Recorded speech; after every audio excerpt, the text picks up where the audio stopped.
Hi, it's Rod. We're just doing a COVID-19 on the 16th day, which is a Friday. One of the big things that has come out of my day's research today on the COVID situation, just to date this, so we're sort of the 10th of April, and America's just gone through the over a million tests, 400,000 are infected, there's 14,000 dead, and it's wearing masks.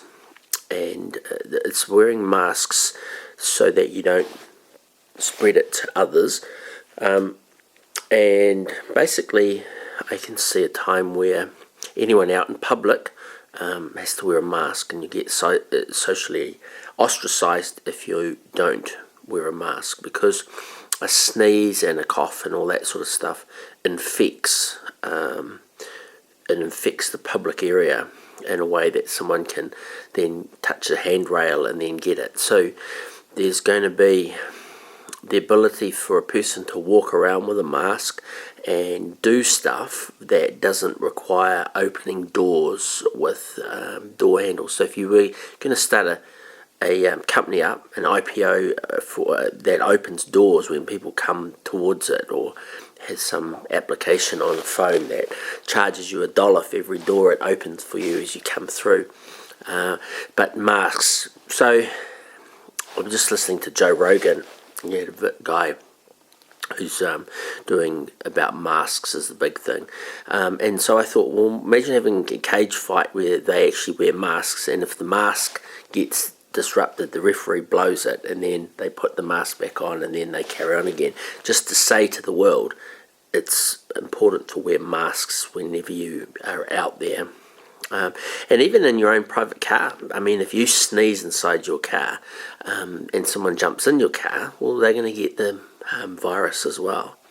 I mentioned in the earlier video that we've got transmission that's coming through from one town to another, and this gentleman was saying in the South and the Americas that they have a gun culture, and what's happening is people are starting to barricade roads, and people who own a second home are leaving the cities and coming into their small towns.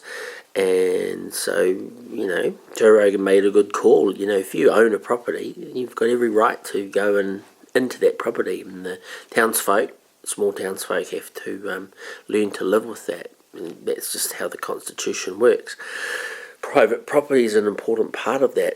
So we saw this with the road being blocked from people driving from Matamata to come to South Waikato to do their grocery shopping and get caught in the line in Pataruru by the police, and then put back in their cars and sent home again with a warning. But it looks like someone has taken the virus from there, and there's a couple of people infected. I mean, I don't know this. I have no verification. I just talked to a woman who lives halfway between Litchfield, between the two. So she was shopping in Pataruru, and because of this and what she saw, she now comes into Tokoroa and shops. And so then she told me, which means it's now on social media, which means you're now listening to it. And so we've got what they call community spread happening. And this is what Jacinta, so the owner of the supermarket down here is not doing what the other supermarket. So there's a privately owned supermarket, and then there's a franchised supermarket. No, not franchised, but one that's owned and managed, I suppose. And so that one's much better with regards to the staff wearing gloves, barricades up. You have to stand behind a line when you can't sneeze on an operator because there's a big glass barrier. And then the other one, it doesn't have anything to clean down the trolleys, and it's I'm not saying it's dirty, but it's unprepared after 16 days.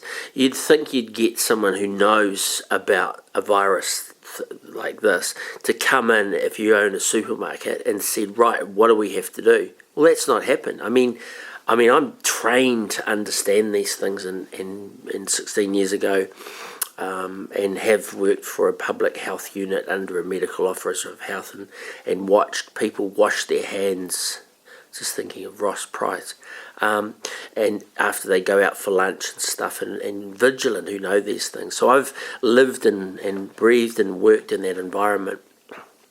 And so just to see a supermarket going on and the government not mandating, like, this mask thing needs to happen. So yeah, and that's it. So even staff members need to wear masks as a good sign. So all staff need to go through and wear it. And someone was saying today, why are they getting exposed for $10 an hour?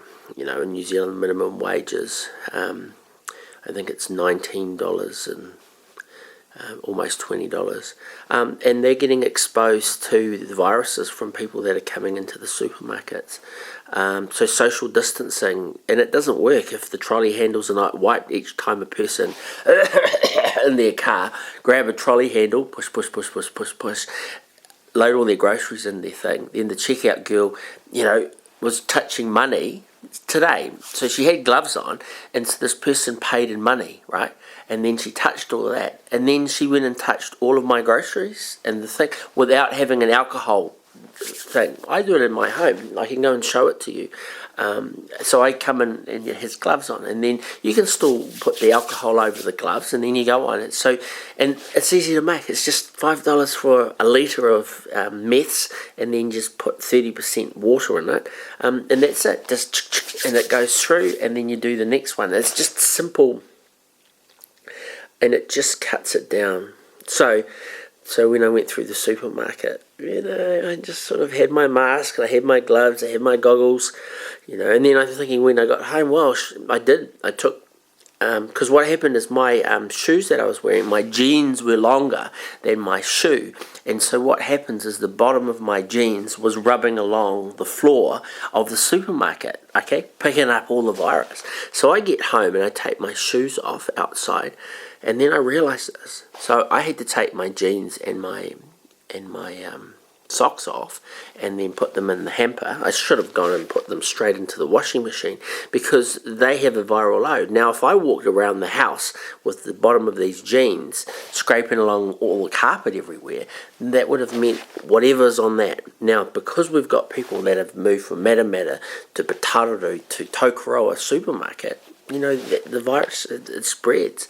And then if the guy's tired or such and such at the supermarket and he doesn't wash the floor that night, he's got 3 or 4 days of coughing all over his floor, and people are walking around in jeans and then going back. So you can sort of see that the supermarket is not up to standard in the sense, and this is where the health workers need to come in.